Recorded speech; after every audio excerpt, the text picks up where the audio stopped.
Halo kosan, selamat datang di videoku kembali. Kali ini dalam videoku aku akan membahas mengenai 12 fakta jurusan pariwisata yang harus kalian ketahui sebelum kalian benar-benar memutuskan untuk masuk di jurusan ini. Kalau gitu, simak sampai selesai.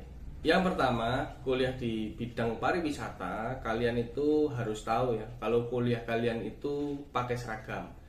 Jadi kuliah kalian itu tidak pakai baju bebas seperti universitas atau jurusan-jurusan lainnya. Jadi kalian harus pakai seragam. Nah, setiap kampus punya warnanya masing-masing ya. Ada yang orange, ada yang biru, ada yang hijau, dan itu terserah kampusnya sih. Tapi yang pasti kalian wajib memakai seragam. Lalu fakta yang kedua yang kalian harus ketahui ketika kalian memutuskan untuk masuk di jurusan pariwisata, kalian itu harus memperhatikan greeting dan grooming. Dan setiap hari kalian akan dilatih dan diajari untuk memiliki greeting yang bagus ya. Jadi kemauan untuk saling menyapa, terus groomingnya juga harus diperhatikan. Grooming itu apa? Grooming itu penampilan ya. Jadi kalian tidak boleh berjenggot, kalian tidak boleh berkumis, kalian juga rambutnya kalau yang pria harus klimis, yang wanita harus dicepol. Seringnya seperti itu yang terjadi ya. Jadi tidak boleh dicat juga kalau selama perkuliahan. Jadi pastikan kalian memiliki greeting dan grooming yang bagus ya ketika kalian memilih untuk masuk di jurusan pariwisata.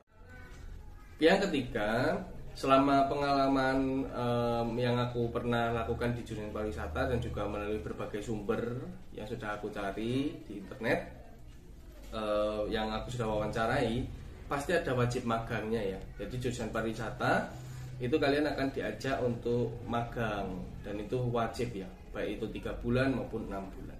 Yang keempat, kalian juga wajib punya paspor, karena hampir kalau kalian masuk di jurusan pariwisata, kalian akan diwajibkan untuk ke luar negeri ya, baik itu secara mungkin magang ataupun kalian hanya jalan-jalan ke sana untuk melakukan studi lapangan ke sana.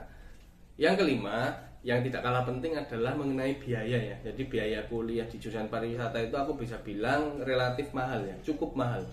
Karena apa? Karena bidang yang dikerjakan ini kan bidangnya pariwisata ya. Artinya kan kita harus jalan-jalan, kita harus keluar, kita harus keluar uang tiket.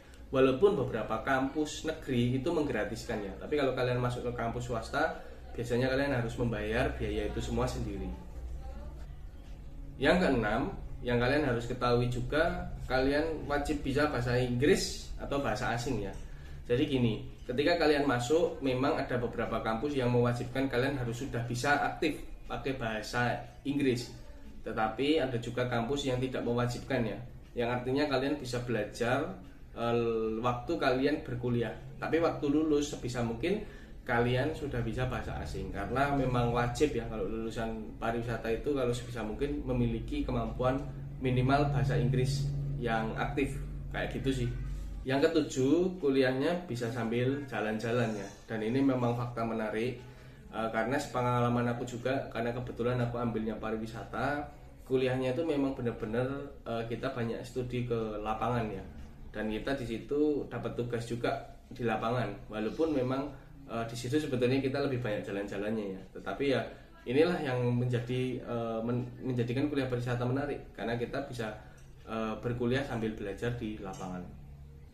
Lalu yang kedelapan, kita balik ke magang tadi ya. Ini fakta yang menarik lagi. Magangnya kita bisa ke hotel, ke dinas pariwisata, bandara, tour travel, dan berbagai bidang lainnya ya yang berkaitan dengan industri jasa.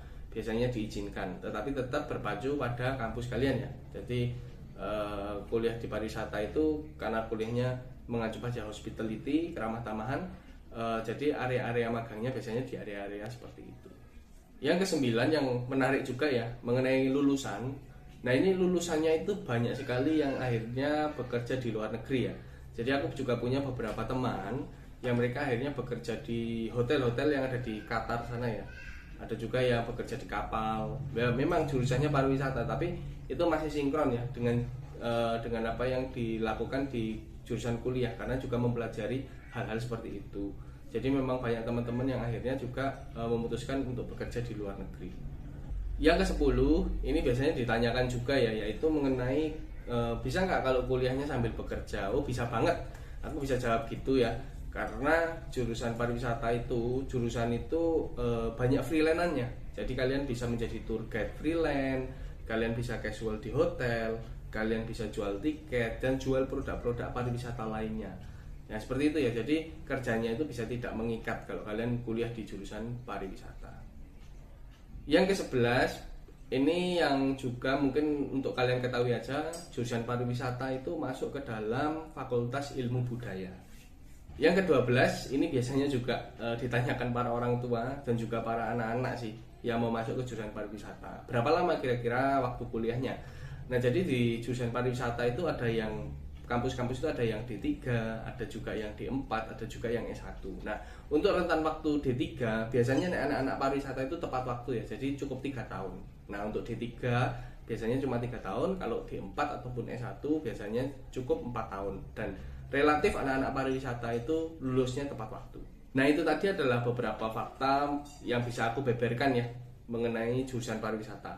Kalau kalian ada pertanyaan atau kalian punya mungkin ada lagi bang fakta-faktanya atau mitos-mitosnya, kalian boleh aja tulis di kolom komentar ya. Nanti kita diskusikan di situ. Nah, buat kalian juga yang tertarik untuk gabung berdiskusi di grup Telegram, kalian bisa juga. Nanti aku akan berikan linknya di kolom deskripsi. Dan thank you banget. Sampai jumpa di video-video menarik lainnya.